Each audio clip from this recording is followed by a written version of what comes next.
Assalamualaikum warahmatullahi wabarakatuh. Prostitusi atau pelacuran yang menjadikan wanita sebagai objek transaksi telah terjadi dengan berbagai model di zaman Rasulullah Nabi Muhammad SAW. Pelacuran telah terjadi sejak masa lampau, di mana prostitusi ini telah menjadi sebuah budaya. Tidak hanya di Eropa, tapi juga di negeri Arab juga telah terjadi. Model prostitusi atau pelacuran tersebut dalam beberapa bentuk tidak terkecuali pada zaman Nabi Muhammad SAW. Penjualan wanita tersebut telah terjadi di saat sebelum hijrah ke Madinah maupun saat telah melakukan hijrah.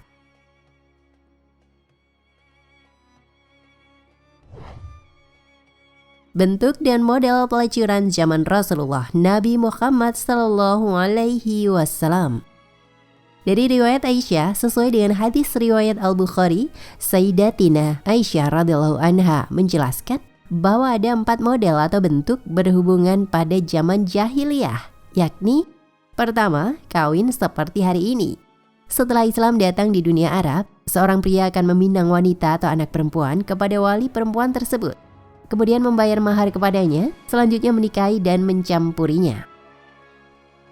Yang kedua, menyerahkan istri kepada lelaki lain, juga disebut dengan istibda. Bentuk perkawinan ini adalah seorang suami meminta istrinya untuk dicampuri lelaki lain saat bersih dari haid. Pergilah kamu wahai istriku kepada si fulan, kemudian mintalah untuk dicampuri. Kemudian sang istri melakukan, sementara suami menjauhinya dan tidak mencampurinya sampai istrinya tersebut mengandung benih dari lelaki lain. Selanjutnya, setelah kehamilannya diketahui, maka suaminya kembali mencampurinya. Bentuk perkawinan tersebut adalah demi mendapatkan benih atau anak dari pria lain. Yang ketiga, dicampuri 3 orang atau lebih hingga hamil. Sejumlah laki-laki 3 hingga 10 orang mencampuri wanita hingga ia hamil.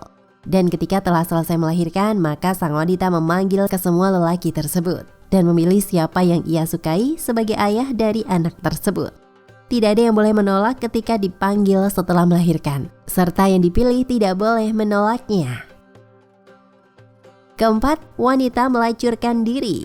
Wanita Arab ketika itu memilih sebagai seorang pelacur, memasang bendera di depan rumah mereka untuk siap dicampuri oleh siapa saja lelaki, sehingga lelaki bergantian masuk untuk mencampurinya. Ini sangat nyata sebagai suatu model pelacuran yang terjadi di zaman Nabi Muhammad SAW. Siapa saja bisa singgah di rumah itu dan keluar masuk pada kamar wanita tersebut. Dan ketika dirinya hamil, maka ia memanggil dengan firasat tentang siapa ayah dari anak tersebut. Yang dianggap sebagai ayah dalam firasat tersebut tidak boleh menolak. Di akhir riwayatnya, Aisyah mengatakan bahwa dari keempat bentuk dan model perkawinan di atas, hanya perkawinan model pertama yang dibolehkan dalam Islam.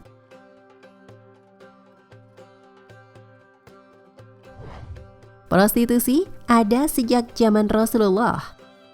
Prostitusi yang kita kenal dengan dunia pelacuran telah ada sejak zaman dulu, yang melakukan perubahan atau evolusi hingga sekarang. Jika dulu menggunakan bendera sebagai tanda tempat atau rumah bordil, kini berganti dengan modus dan model lain yang berbeda di zaman Rasulullah. Namun pada konteksnya sama saja, yakni menjadi wanita sebagai objek pelacuran. Janganlah kalian memaksa perempuan-perempuan kalian untuk melacur, padahal mereka menghendaki menjaga diri mereka. Jangan kalian melakukannya hanya untuk mencari kehidupan dunia. Dan barang siapa yang memaksa mereka, maka Allah adalah yang Maha Pengampun lagi Maha Penyayang setelah pemaksaan mereka. Quran Surat An-Nur ayat 33.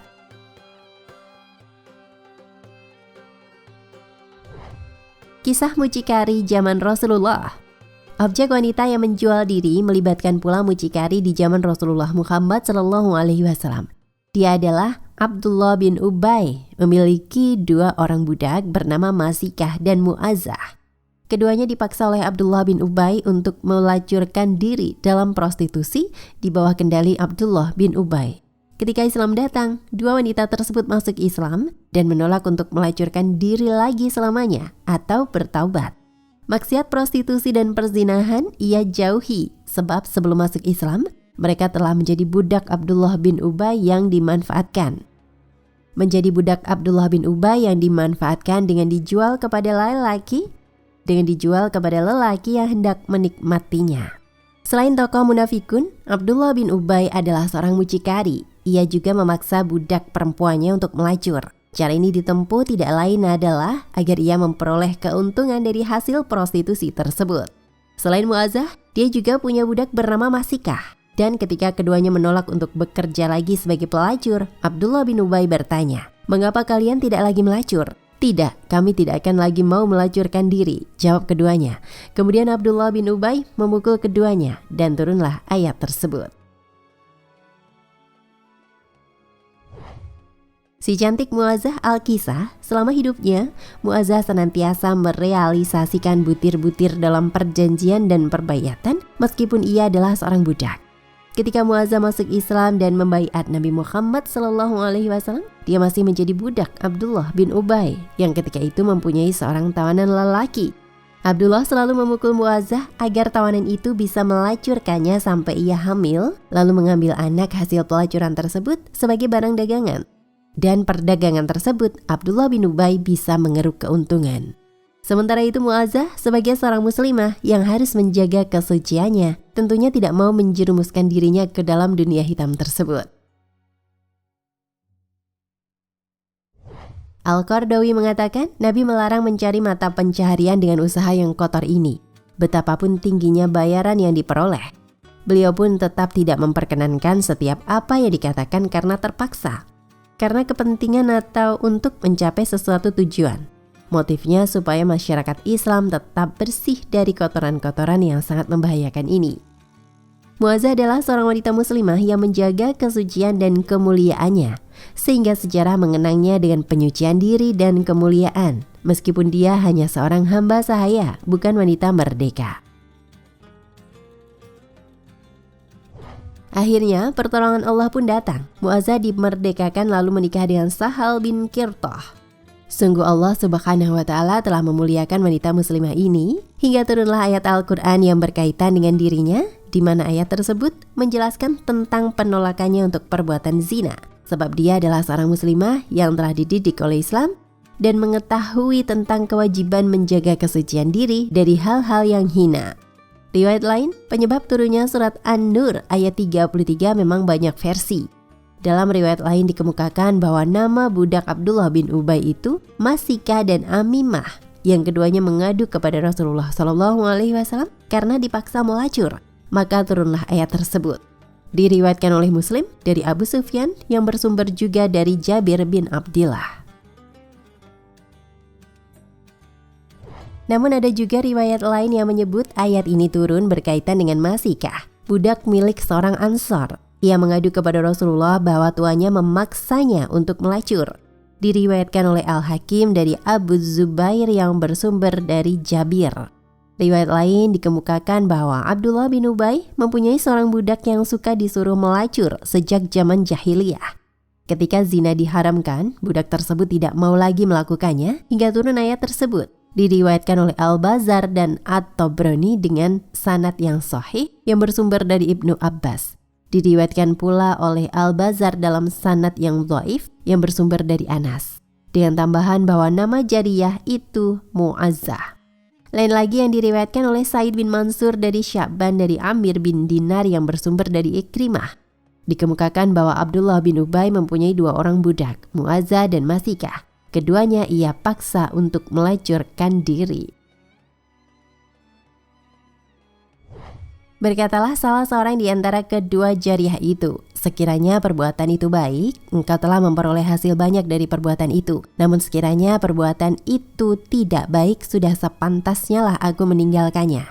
Hanya perempuan budak, meskipun banyak terjadi prostitusi di Mekah dan Madinah pada masa jahiliyah, namun hal ini hanya terjadi kepada budak-budak perempuan dan pelacur-pelacur yang memasang bendera. Adalah simbol rumah bordil di rumah mereka saja. Disebutkan oleh As-Salabi dalam As-Sirah An-Nabawiyah Art Waqa'i wa Tahlil Al-Ahdads bahwa perempuan-perempuan merdeka jarang sekali yang terlibat di dalam praktik prostitusi ini. Bukti terkait minimnya keterlibatan perempuan merdeka adalah pernah suatu ketika Rasulullah SAW meminta janji setia baiat kepada perempuan-perempuan Mekah Setelah Fathu Mekah, Rasulullah meminta mereka bersumpah untuk tidak menyekutukan Allah, mencuri, dan melakukan perzinahan. Namun tiba-tiba Hindun binti Utbah, istri Abu Sufyan mengatakan, apakah pantas seorang perempuan merdeka berzina? Awatazni al-hurah. Pernyataan Hindun menunjukkan adanya sentimen yang menunjukkan bahwa kelas perempuan merdeka tidak layak bekerja di bidang prostitusi. Berbeda dengan perempuan budak yang pada masa itu, ini membuktikan bahwa tidak semua orang Arab jahiliyah melakukan perzinahan. Banyak di antara mereka, khususnya perempuan merdeka, yang tidak berzina. Maka turunlah ayat tersebut, Quran Surat An-Nur ayat 33. Setelah Islam datang, seluruh anak-anak, putra maupun putri diangkat dari perbuatan yang hina itu. Ada hubungan antara perbudakan dengan perzinahan yang terjadi di tanah Arab ketika itu. Bahwa yang banyak menjual diri adalah para budak dan sangat jarang wanita merdeka yang melakukannya atau melacurkan diri. Kehadiran Islam yang dibawa oleh Rasulullah Nabi Muhammad SAW membuat pola hidup masyarakat berubah dan akhirnya terjadi perbaikan kualitas hidup untuk para wanita Arab.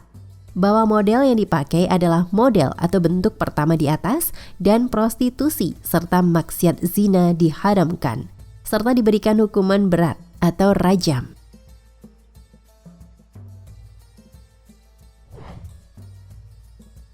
Pezina untuk pezina.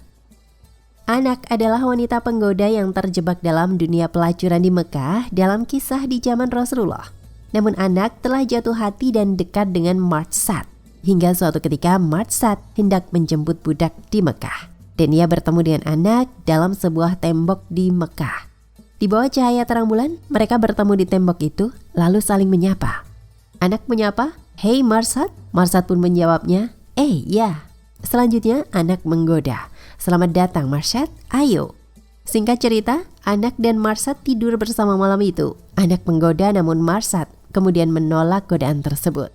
Marsad kemudian berkata, "Wahai anak, Allah Subhanahu wa Ta'ala telah mengharamkan perzinahan." Marsad menjadi ketakutan, keesokan harinya menemui Rasulullah Muhammad SAW karena tidak ingin terus-menerus melakukan dosa. "Nabi, saya hendak menikah dengan anak." Tapi Rasulullah Muhammad SAW terdiam. Kemudian turunlah kepada Rasulullah ayat ini. Pezina tidak menikah kecuali dengan pezina juga atau wanita musyrik. Dan wanita pezina tidak menikah kecuali dengan lelaki perzina atau orang musyrik. Dan wanita pezina diharamkan bagi orang-orang beriman yang tidak pernah berzina. Kemudian Rasulullah SAW mengatakan kepada Marsad, "Marsad, seorang pria pezina tidak menikah kecuali dengan perempuan pezina atau orang musyrik. Dan wanita pezina hanya untuk dengan pria pezina atau orang musyrik. Sudah, jangan menikah dengan dia." Dalam kasus di atas, Marsad dilarang menikah dengan anak karena Marsad termasuk lelaki soleh dan bukan pezina. Sehingga Nabi memberikan perintah kepadanya untuk tidak menikahinya.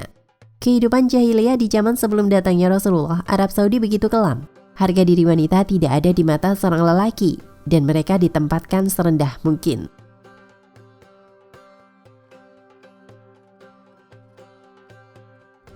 Kisah pelacuran lainnya, pezina hanya untuk pezina. Seorang lelaki bernama Abdullah bin Mughaffal, wanita nakal yang belum masuk Islam. Ada wanita nakal yang belum masuk Islam yang hendak ditawarnya untuk tidur dengannya. Abdullah bin Mughaffal berpapasan dengan seorang wanita pelacur di sebuah tempat. Lalu Abdullah bin Mughaffal mengulurkan tangannya untuk berjabat tangan, lalu menawarkannya untuk tidur dengan wanita tersebut. Tapi wanita itu menolak dan mengatakan bahwa Allah telah mengganti zaman jahiliyah dengan zaman datangnya Islam. Abdullah bin Mughaffal meninggalkan wanita tersebut, namun wajahnya masih sama wanita yang memiliki penampilan molek. Kisah tersebut ia ceritakan kepada Nabi, lalu Rasulullah mengatakan, "Kamu itu hamba Allah Subhanahu wa Ta'ala yang dikehendaki jadi orang yang benar. Kalau Tuhan ingin hambanya jadi benar, ia akan mempercepat azab atas dosanya di dunia, sehingga dia bisa sempurna benarnya saat ia dibangkitkan di hari kiamat." Kisah di atas jelas sekali bahwa di zaman Rasulullah telah terdapat pelacuran. Dan dengan ayat tersebut di atas dijelaskan seorang wanita pezina hanya untuk lelaki pezina. Begitupun sebaliknya, lelaki pezina hanya untuk wanita pezina. Wallahu a'lam bishawab. Nah pemirsa Ensiklopedia Al-Fatih, sampai di sini perjumpaan kita kali ini. Semoga menginspirasi.